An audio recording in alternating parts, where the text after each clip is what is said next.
ಭದ್ರ ಕಾಲದಲ್ಲಿ ರಾಖಿ ಕಟ್ಟಿದರೆ ಏನಾಗುತ್ತೆ? ಇಲ್ಲಿದೆ ಆ ರಹಸ್ಯ.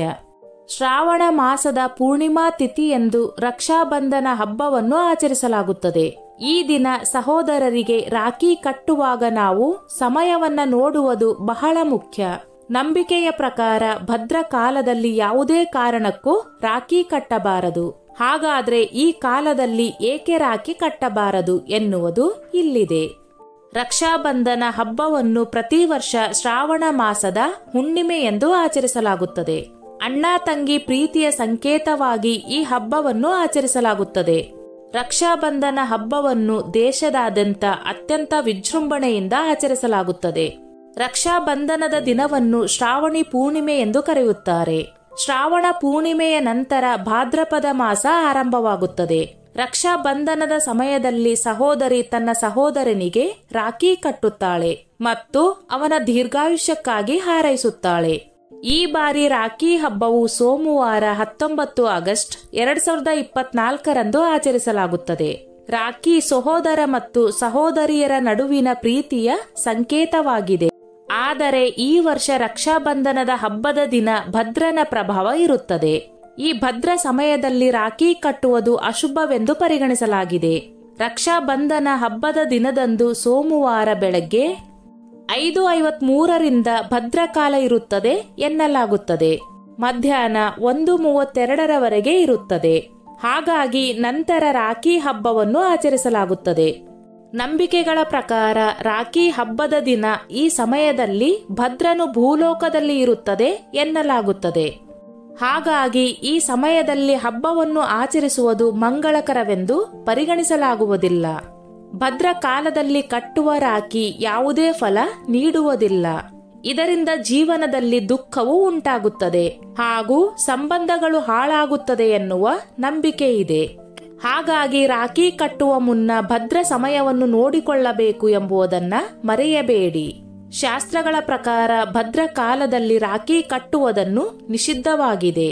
ಜ್ಯೋತಿಷ್ಯ ನಂಬಿಕೆಗಳ ಪ್ರಕಾರ ಭದ್ರನು ಭೂಗತ ಅಥವಾ ಸ್ವರ್ಗದಲ್ಲಿ ನೆಲೆಸಿದ್ದಾಗ ಭೂಮಿಯ ಜನರಿಗೆ ಹೆಚ್ಚಿನ ಹಾನಿ ಮಾಡುವುದಿಲ್ಲ. ಆದರೆ ಭದ್ರಾ ಅವಧಿ ಮುಗಿದ ನಂತರವೇ ರಕ್ಷಾಬಂಧನ ಹಬ್ಬವನ್ನು ಆಚರಿಸುವುದು ಉತ್ತಮ ಎಂದು ಹೇಳಲಾಗುತ್ತದೆ. ಭದ್ರ ಶನಿಯ ನಿಜವಾದ ಸಹೋದರಿ. ಅದರ ಸಹೋದರ ಶನಿಯಂತೆ ಕೆಟ್ಟ ಪರಿಣಾಮಗಳು ಬೀರುತ್ತದೆ. ಅಲ್ಲದೆ ಮತ್ತೊಂದು ನಂಬಿಕೆಗಳ ಪ್ರಕಾರ ರಾವಣನ ಸಹೋದರಿ ಶೂರ್ಪನಖಿ ಭದ್ರ ಕಾಲದಲ್ಲಿ ರಾಖಿ ಕಟ್ಟಿದಳಂತೆ. ಈ ಕಾರಣದಿಂದಲೇ ರಾವಣನ ಸರ್ವನಾಶವಾಯಿತು ಎನ್ನುವ ನಂಬಿಕೆ ಇದೆ. ಹಾಗಾಗಿ ಈ ಸಮಯದಲ್ಲಿ ರಾಖಿ ಕಟ್ಟಿದರೆ ಅದರಿಂದ ನಿಮ್ಮ ಸಹೋದರರಿಗೆ ತೊಂದರೆಗಳು ಬರುತ್ತದೆ. ಜ್ಯೋತಿಷ್ಯದ ಪ್ರಕಾರ ಆಗಸ್ಟ್ 19ರ ಸೋಮವಾರ ಮಧ್ಯಾಹ್ನ 1:33ರಿಂದ 4:25ರವರೆಗೆ ರಕ್ಷಾಬಂಧನ ಹಬ್ಬ ಆಚರಿಸಬಹುದು. ಇದು ಬಹಳ ಶುಭ ಸಮಯವಾಗಿದೆ. ಇನ್ನು ಇದರೊಂದಿಗೆ ಪ್ರದೋಷ ಕಾಲದಲ್ಲಿಯೂ ರಾಖಿ ಕಟ್ಟುವುದು ಮಂಗಳಕರ ಎನ್ನಲಾಗುತ್ತದೆ. ಈ ದಿನ ಪ್ರದೋಷ ಕಾಲದ ಮುಹೂರ್ತವು ಸಂಜೆ 6:56ರಿಂದ ರಾತ್ರಿ 9:08ರವರೆಗೆ ಇರುತ್ತದೆ. ಈ ಸಮಯದಲ್ಲಿ ಕೂಡ ನೀವು ರಾಖಿ ಕಟ್ಟಬಹುದಾಗಿದ್ದು, ಸಾಧ್ಯವಾದರೆ ಶುಭ ಮುಹೂರ್ತದಲ್ಲಿಯೇ ಕಟ್ಟಿದರೆ ಉತ್ತಮ. ಈ ದಿನ ರಾಖಿ ಕಟ್ಟುವಾಗ ನೀವು ಕೆಲವೊಂದು ನಿಯಮಗಳನ್ನು ಪಾಲಿಸಬೇಕು. ರಾಖಿ ಕಟ್ಟುವಾಗ ಒಂದು ತಟ್ಟೆಯಲ್ಲಿ ದೀಪ ಹಚ್ಚಿ ಕುಂಕುಮವನ್ನು ಇಟ್ಟುಕೊಳ್ಳಬೇಕು. ಜೊತೆಗೆ ಒಂದು ಸ್ವೀಟ್ ಸಹ.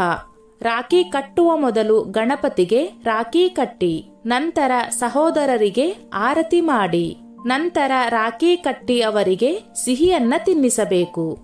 ಈ ರೀತಿ ಮಾಡುವುದರಿಂದ ಅವರ ಜೀವನದಲ್ಲಿ ಯಶಸ್ಸು ಹಾಗೂ ಪ್ರಗತಿ ಸಿಗುತ್ತದೆ. ರಕ್ಷಾಬಂಧನದ ದಿನ ಪಂಚಾಮೃತ ಖೀರ್ ಮಾಡಿ ಅವಿವಾಹಿತ ಹೆಣ್ಣು ಮಕ್ಕಳಿಗೆ ನೀಡಿದರೆ ಅವರಿಗೆ ಅದೃಷ್ಟ ಒಲಿದು ಬರುತ್ತದೆ ಎನ್ನುತ್ತಾರೆ ಜ್ಯೋತಿಷಿಗಳು. ಇನ್ನು 19ರಂದು ಮಧ್ಯಾಹ್ನ 1:45ರಿಂದ ರಾತ್ರಿ 7:45ರವರೆಗೆ ರಾಖಿ ಕಟ್ಟಲು ಮಾತ್ರವಲ್ಲದೆ ಅನೇಕ ರೀತಿಯ ಶುಭ ಕಾರ್ಯಗಳನ್ನು ಮಾಡಲು ಸಹ ಉತ್ತಮ ಸಮಯ ಎನ್ನಬಹುದು.